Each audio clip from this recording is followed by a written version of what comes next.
Hallelujah praise the Lord. पाखरे थिवा भाई को टिके हाथ मिलाई दियंतु। आपण माने एते सुंदर भाव रे आगुआड़े अनैछंती किंतु पाखरे के बसची सेटा भी आपण भूली जाइछंती। भाई हो भौणी हो प्रेज द लॉर्ड हालेलुया। प्रभु को पवित्र वाक्य लिखाई जे मंडली हूँ ख्रीष्टर शरीर आ ख्रीष्ट होचंती मंडलीर मस्तक। Hallelujah hallelujah hallelujah. आ दिने ए शरीर कौन है मध्य आकाश रे प्रभु को निकट को नीत हम।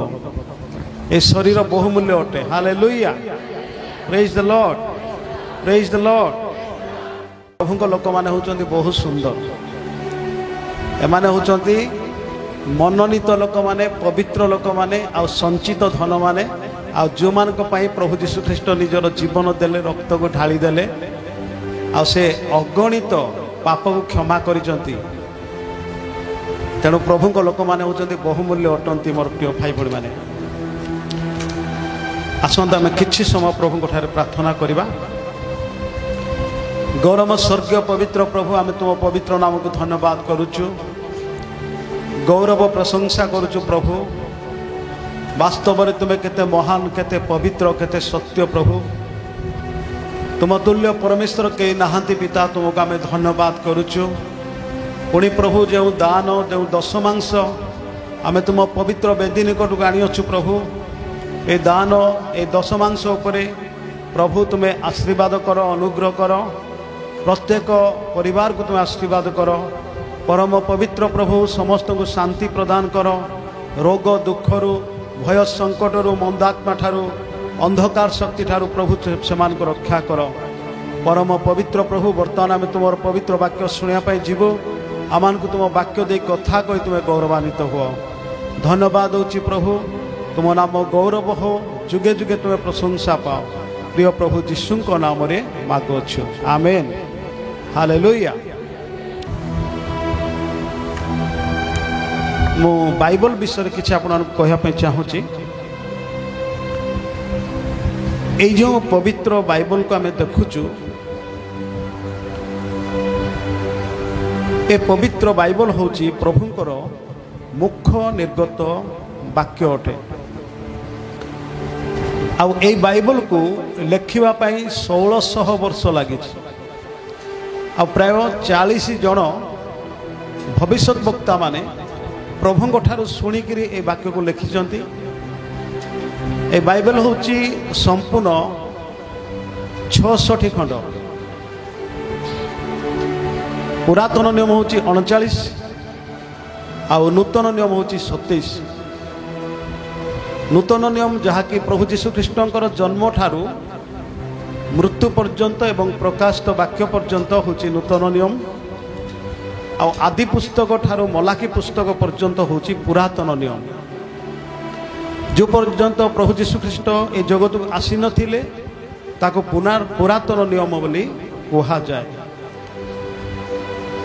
आ ईश्वरंकर वाक्य आमान को पाई कौन पाई आवश्यक रही। कारण आमे जेते जन ए पृथ्वी रे जन्म ग्रहण करिचु आमे प्रभु ठारू आसीअछु एवं आमे जो ए जगह बंचुचु प्रत्येक मनुष्यर गोटे उद्देश्य रही आमे बंचुचु।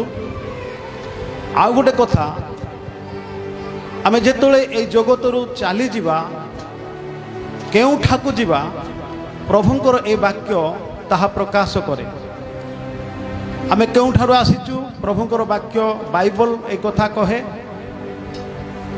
आउ आमे जगत रे काहे के अछु से विषय मध्य वाक्य कहे। तापरे आमर मृत्यु परे आमे केउ जगह को जिबा प्रभुंकर पवित्र वाक्य यह कहे। तेणु प्रत्येक मनुष्य को ईश्वरंकर पवित्र वाक्य होची अति गुरुत्वपूर्ण। जदि आपण ईश्वर सहित घनिष्ठ संपर्क स्थापन करने चाहूँगी ताहेले आपण जदि प्रभुंकर मुख निर्गत पवित्र वाक्य को पढ़ुंट आपण ईश्वर सहित घनिष्ठ संपर्क भितर रही पारिबे आ प्रभु आपन को अभिषेक करिवे आ सबु बेले आपण निजर व्यक्तिगत जीवन रे पारिवारिक जीवन रे आपणकर कार्य क्षेत्र में मध्य प्रभुंकर उपस्थिति को अनुभव करिवे कारण आपण प्रभुंकर मुख निर्गत पवित्र वाक्य सहित आपणकर सुसंपर्क को आपण माने रखी अछंती आ रखिबा भी दरकार। Praise the Lord. द्वितीय तिमोथी 3:16 पद। समस्त शास्त्र ईश्वर निश्रोषित एवं शिक्षा अनुयोग संशोधन और धार्मिकता संबंधी शासन निमंते उपकारी। हालेलुया। ए समस्त वाक्य जोटा कि कंप्लीट संपूर्ण बाइबल बोली कहा जाए एरा ईश्वर ठारू दिया जायछि ईश्वर मुख निर्गत पवित्र वाक्य। प्रभुंकर महिमा हो 17 पद की पढ़ी दिंतु। 17 पद। जेपरि ईश्वर लोक सिद्ध होई समस्त उत्तम कार्य निमंते सुसज्जित हुए। प्रभुंकर पवित्र वाक्य गोटे मनुष्य को कौन करे सुसज्जित करे। यह हूँ ईश्वर मुख निर्गत प्रभुंकर वाक्य जोटा कि गोटे मनुष्य को सत्य आड़े जीवापाई पवित्र जीवन काटियापाई संशोधन करियापाई एवं ईश्वर आत्मिक यात्रा रे प्रत्येक दिन यात्रा करियापाई प्रभुंकर पवित्र वाक्य साहाय्य करे। एणु प्रत्येक मनुष्य प्रत्येक विश्वासी प्रभुंक वाक्य बिना बंचिबा उचित नुहे। समस्ते आमे प्रभुंकर पवित्र वाक्य को जानिबा निहाती आवश्यक रही। हालेलुया। प्रभुंकर महिमा हो। आमाने द्वितीय पीतर 2:20 पद। जेनु सेमाने जदि प्रभु और त्राणकर्ता यीशु ख्रीष्टଙ୍କ विषयक ज्ञान द्वारा संसारर असुचितारु रक्षा पाई पुनर्बार सेथिर बंधन रे आबद्ध होई परास्त हुअंती ताहाले सेमानଙ୍କ प्रथम दशा अपेक्षा शेष दशा अधिक मंद हुए। हाँ, आमे जेतोले प्रभु यीशु ख्रीष्ट को निजर व्यक्तिगत परित्राणकर्ता भाव में ग्रहण कलु पाप क्षमा पाइलु आमानकर नाम प्रभु स्वर्गर जीवन पुस्तक में लिखिदेले से आमान को आज निष्कलंक निर्दाग अनिंदन्य दोष रहित पवित्र करिकी ए जगत मध्य रखी अछंती। एही सत्यता जाणु जाणु मध्य जदि आमे आउ थरे पछुआ हो जाओ कि बैकस्लाइड हो ताहले कौन हम प्रथम दशा अपेक्षा शेष दशा अति भयंकर हम। हालेलुया। एणु आमान को परास्त हेबाकू हेबो नाही। जो लोक प्रभुंकर पवित्र वाक्यरू विमुख हुए बा प्रभुंकर पवित्र वाक्य अनुसार जीवन यापन करे नाही से बैकस्लाइड हो जाए। आ शेष रे शैतान कौन करे संपूर्ण भाव में ता जीवन को आक्रांत करे आ से विजयी जीवन काटी पारे नाही से कौन हुए परास्त हुए। 21 पद पढ़ंतु। कारण धार्मिकतार मार्ग जानी आपण मानक निकट रे समर्पित पवित्र आज्ञारू विमुख हेबा अपेक्षा बरम सही मार्ग न जानिबा सेमानक पक्षरे भलो होइथांता। हालेलुया। पितर ए कथा कहउचंती ए धार्मिकतार मार्ग जाणु जाणु जदि तुमे आउ थरे असुचिता आड़े मंदता आड़े पाप आड़े फेरुच ताहले ए मार्ग तुमे न जानिथिले बहुत भलो होइतांता बोली कहउचंती। तापरे पढ़। कुकुर आपण बांती खाइबाकू धौत होइथिबा घुसुड़ी कादुरे लोटिबाकू पुनर्बार फेरे एही सत्य दुष्टांत वाक्य सेमानक प्रति घटी अछि। हालेलुया। कुकुर जमती थरे बांती करिथिबो टिके बुलिला परे आसीबो आउ थरे से बांती को खाइबो किबा घोसरी को जदि आपण सिंथल साबुन भी ताकू गथेई देथिबे से आउ थरे जाई कि से कादुरे लोटिबो।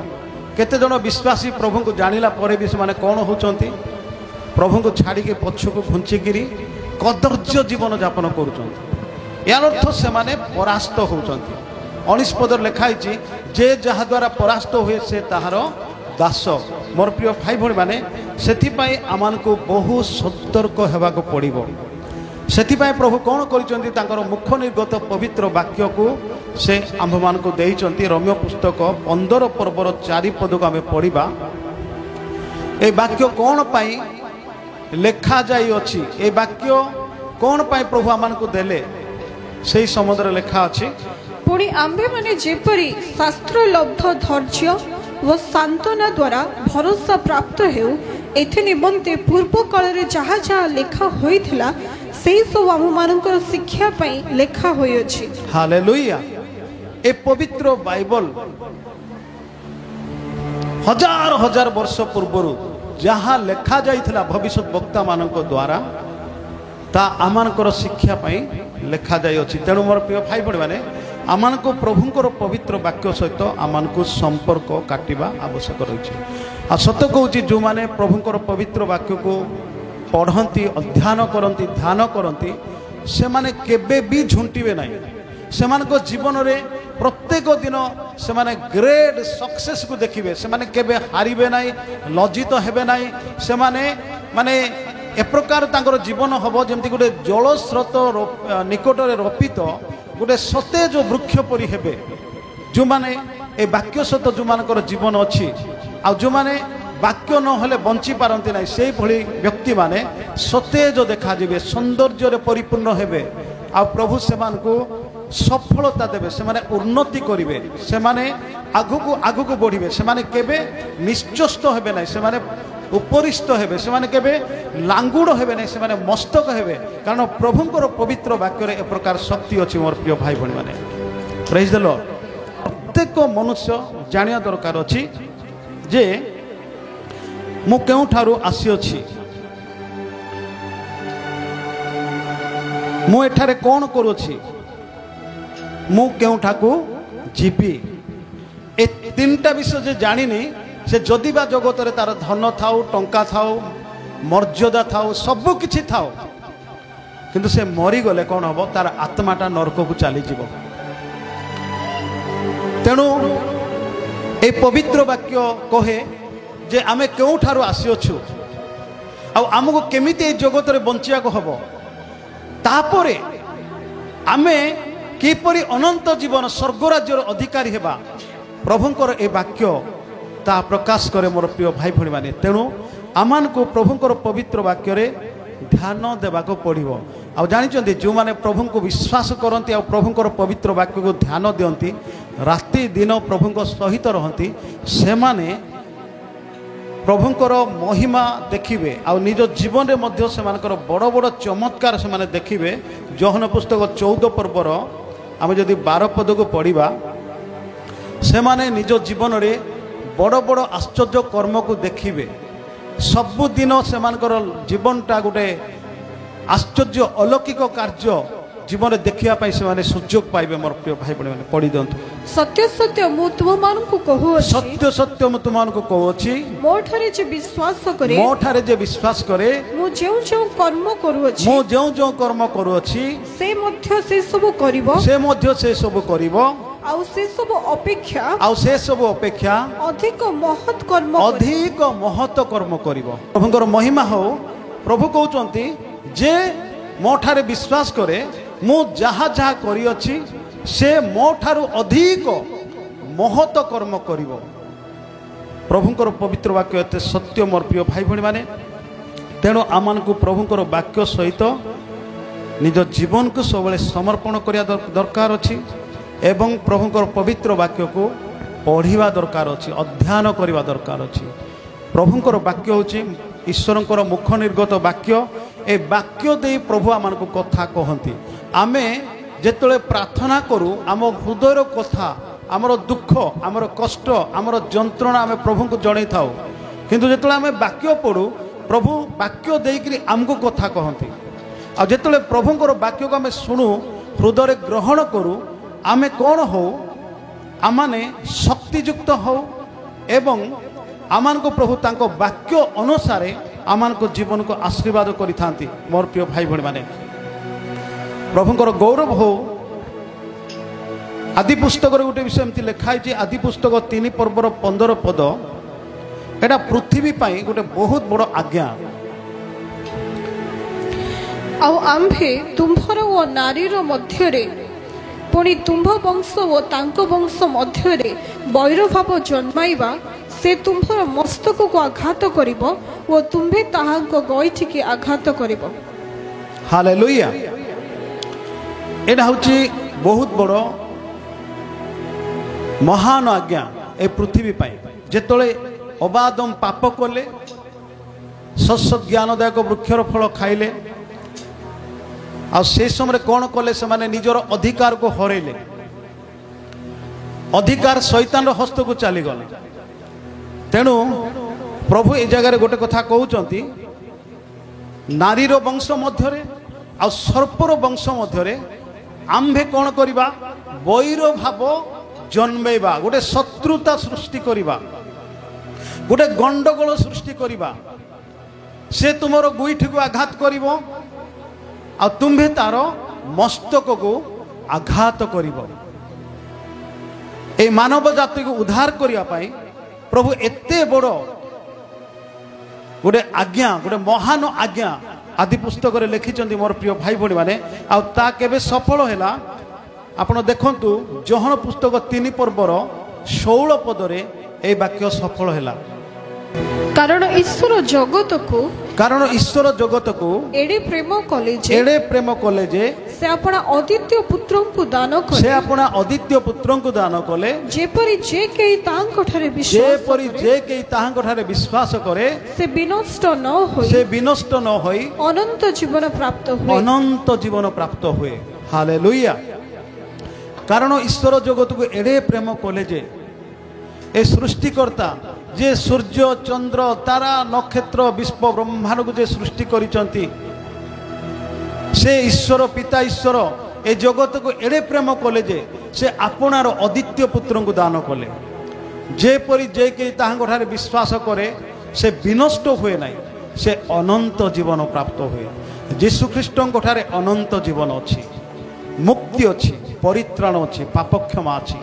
जदि आपण प्रभु यीशु को निजर हृदय व्यक्तिगत उद्धारकर्ता भाव में ग्रहण करिसंती, हृदय स्थान देइसंती एवं तांकर पवित्र वाक्य को आपण पढ़ुचंती, सम्मान दउचंती, तांको ऊपर विश्वास करूचंती, आपण केबे भी विनष्ट हेबे नाही, आपण अनंत जीवन स्वर्ग राज्यर अधिकारी हेबे। Praise the Lord. Hallelujah, hallelujah. तेणु मोर प्रिय भाई भणी माने प्रभु ए जगत को प्रेम कले आ से आपणार एकमात्र अद्वितीय पुत्र यीशु ख्रीष्ट को दान कले। तेणु आमाने कौन करिया दरकार अछि तांकर से सत्यता बाइबल भितर लिखा है। बाइबल को आम पढ़ा दरकार अछि। बाइबल सहित आमको सुसंपर्क रखा दरकार अछि। Praise the Lord. Hallelujah, hallelujah. तेणु बाइबल रो माने 66 खंड पुस्तक समूह आम जानिबा दरकार अछि, पर्व गुड़िक जानिबा दरकार अछि, आ पर्व रे थिबा पद गुड़िक भी आम जानिबा दरकार अछि। कारण ए सबु वाक्य होछि प्रभुंकर मुख निर्गत वाक्य। आ जेणु ए वाक्य देइकरी ही प्रभु ए जगत रे किछि गोटे कार्य करंती। जदि आपणक जीवन में प्रभु किछि गोटे कार्य करिया पई चाहिबे ए वाक्य बाहर से किछि करिवे नाही। जदि प्रभुंकर जीवंत पवित्र सत्य वाक्य जदि आपणक अंतरात्मा रे जागा पाइब नाही ताहले शैतान जागा पाइब। तेणु प्रभुंकर पवित्र वाक्य को आमे भलरे सुनिबा दरकार अछि, ग्रहण करिवार अछि, आ पालन करिबा दरकार अछि। प्रभुंकर वाक्य बाहर हमको किए कौन कहूँ आमे जानी पारिबा जे एटा शैतान आत्मा ना एटा प्रभुंकर आत्मा। बुझिपारे। तेणु आमको जानिया को हबो मोर प्रिय भाई भणी माने प्रभुंकर वाक्य होची सत्य। प्रभुंकर वाक्य होची सत्य। आ जे सत्य वाक्य द्वारा प्रभु कौन करती ए जगत को मध्य से सृष्टि करि अछंती। आमे आउ गोटे वाक्य पढ़िबा द्वितीय पीतर 1 पर्वर 3 और 4। जे अपना गौरव और सद्गुण रे आम मानकु आह्वान करियछंती, जे अपना गौरव और सद्गुण रे आम मानकु आह्वान करियछंती, ताहांको विषयक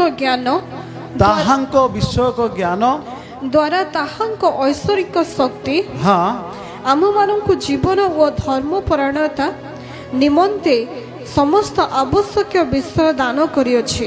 तद्वारा से आमମାନଙ୍କୁ बहुमूल्य ଓ ଅତି ମହତ୍ ପ୍ରତିଜ୍ଞାମାନ ଦାନ କରିଅଛନ୍ତି, ଯେପରି ସେ ସବୁ ଦ୍ୱାରା ତୁମେମାନେ କୁଅଭିଳାଷରୁ ଜାତ ଯେଉଁ ବିନାଶ ଜଗତରେ ଅଛି ସେଥିରୁ ରକ୍ଷା ପାଇ ଐଶ୍ୱରିକ ସ୍ୱଭାବର ସହଭାଗୀ ହୁଅ। ପ୍ରଭୁଙ୍କର ମହିମା ହଉ। ହାଲେଲୁୟା। ପ୍ରଭୁଙ୍କ ଗୌରବ ପାଇଁ ଗୋଟେ ଉଚ୍ଚ କର ତାଳି ଦେବା। ହାଲେଲୁୟା।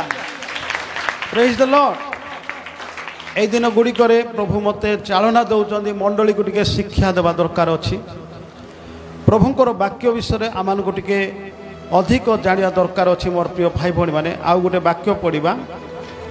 এই ବାକ୍ୟ କ'ଣ କରେ? ଆମମାନଙ୍କ ଜୀବନକୁ ଉନ୍ନତି ଦିଏ। ସେଟା ହେଉଛି ଯୋହନ ପୁସ୍ତକ 6 ପର୍ବର 63 ପଦ। आत्मा जीवनदायक, आत्मा जीवनदायक, मांस कौनसी उपकार करे नहीं, मांस कौनसी उपकार करे नहीं। मु तुमମାନଙ୍କୁ जे समस्त वाक्य कहि अछि, मु तुमମାନଙ୍କୁ जे समस्त वाक्य कहि अछि, सेही सब आत्मा ओ जीवन अटे, सेही सब आत्मा ओ जीवन अटे। प्रभु यीशु ख्रीष्ट जे समस्त वाक्य हमको कहिचंती से सब आत्मा आ जीवन अटे। एठी आत्मा अछंती, पवित्र आत्मा अछंती, आ तांकर जीवन भी रही। Hallelujah, hallelujah. तेणु मोर प्रिय भाई भणी माने, आमे जेतले प्रभुंकर पवित्र वाक्य पढ़ू ताहले आमे पवित्र आत्मा को प्राप्त हो आ जीवन प्राप्त हो। प्रभुंकर पवित्र वाक्य रे जीवन अछि, सत्यता अछि। ए सत्यता को जेतले आमे ग्रहण करू, आमान को जीवन कौन हुए? उन्नति हुए।